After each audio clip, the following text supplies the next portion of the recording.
या शुगर एक बहुत ही इंटरेस्टिंग इंडस्ट्री है और कई सालों के बाद वहाँ पर एक अर्निंग स्टेबिलिटी हमको देखने को मिली है।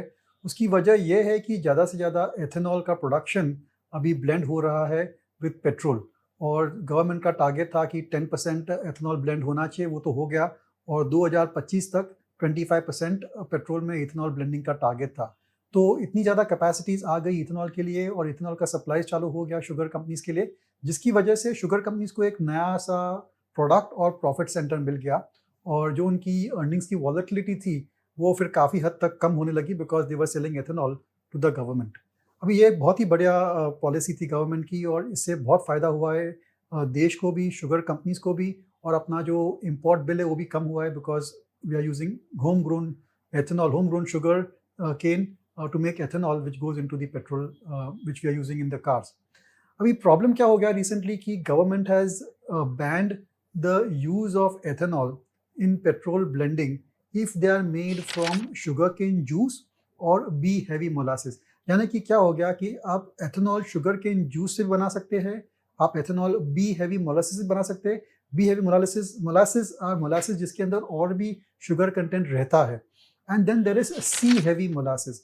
सी हेवी मोलासेस में कुछ शुगर कंटेंट रहता नहीं है। So you can still make ethanol from C heavy molasses, but making ethanol from sugarcane juice and B heavy molasses has been banned by the government. हमारे हिसाब से करीबन 50-60% of the ethanol is produced from sugarcane juice और B heavy molasses. और इसकी वजह से जो एक बहुत ही बड़ी रेवेन्यू स्ट्रीम थी कंपनीज के लिए फ्रॉम शुगर कंपनीज के लिए from ethanol converted from sugarcane juice and B heavy molasses, ये एक इनकम एक बार थोड़ी रुक जाएगी at least till the government policy doesn't change. और ये जो पूरी उनकी सेल्स चल रही थी उस पर ज़रूर से थोड़ा असर आ सकता है। और ये जो पॉलिसी है वो शुगर कंपनीज के लिए काफ़ी नेगेटिव है, जिसकी वजह से हमने देखा कि शुगर कंपनीज के स्टॉक्स में करेक्शन आया था कुछ ट्रेडिंग सेशंस में after the government has announce the policy. अभी ये पॉलिसी अनाउंस क्यों ही की है? बिकॉज़ ये इलेक्शन ईयर है and there is a shortage of sugar और शुगर के दाम बढ़ सकते हैं। So in order to keep the sugar prices under control ये कदम गवर्नमेंट ने उठाया है कि आप शुगर केन जूस में से या बी हेवी मोलासेस में से आप एथेनॉल नहीं बना सकते। You have to use those two only for producing sugar, जिससे शुगर की प्रोडक्शन बढ़ेगी और प्राइसेस पे थोड़ा कंट्रोल आएगा। So that's the position of the sugar industry at this point of time. देखिए, शुगर कंपनीज़ के लिए तो ये पॉलिसी नेगेटिव ही है, but it is also very negative for all the companies which are engaged in producing equipment for setting up ethanol plant, जैसे कि Praj industries है, त्रिवेणी इंजीनियरिंग है, एक इसजेक इंजीनियरिंग करके कंपनी है।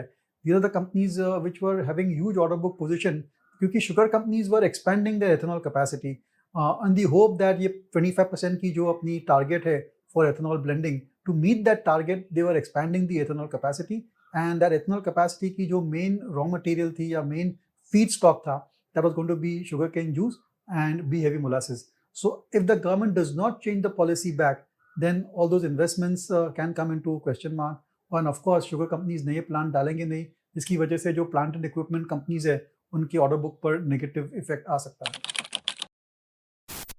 देखिए, ये सेक्टर बहुत ही साइक्लिकल था। फिर एथेनॉल के आने की वजह से, एथेनॉल की पॉलिसीज़ के आने की वजह से पिछले 3-4 सालों में एक बहुत ही बढ़िया उनको स्टेबल अर्निंग स्ट्रीम मिल गई, जिसकी वजह से जो वॉलेटिलिटी थी, जो साइक्लिकलिटी थी बेसिक शुगर कंपनीज़ में, वो थोड़ी-थोड़ी कम देखने को मिली है।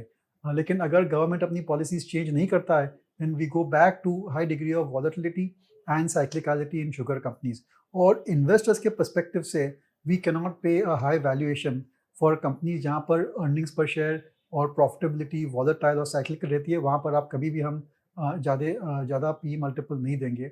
और एक और रिस्क फैक्टर आ जाता है शुगर कंपनीज में कि गवर्नमेंट की पॉलिसीज चेंज होती रहेगी, then how will sugar companies show sustain profit. जो पूरी अर्निंग विजिबिलिटी है वो थोड़ी क्लाउडेड हो जाती है, वो थोड़ी क्लियर नहीं हो जाती है। So that's a big negative from sugar companies और because of that I think sugar equipment companies also, sugar and ethanol plant equipment companies also, इन पर नेगेटिव असर आ सकता है। I think sell at rise would be a good strategy in sugar companies, क्योंकि मेरे ख्याल से अगले 5-6 महीने तक तो गवर्नमेंट पॉलिसी चेंज नहीं करेगी और सबसे बड़ी प्रॉब्लम है वो सेंटिमेंट की, वो परसेप्शन की है कि अगर गवर्नमेंट बार बार अपनी पॉलिसीज चेंज करेगी because of sugar prices going up और going down, then certainly sugar companies will not make investments in new plant and machinery, and उस हिसाब से उनके growth rates पर थोड़ा असर आ सकता है. This podcast is produced by Elixir Equities Private Limited, a SEBI registered research analyst. Registration number INA 0000004787. The information provided in this podcast is for educational and informational purposes only and should not be considered as investment advice. Investment in securities market are subject to market risks. We strongly advise all investors to read all related documents carefully before investing.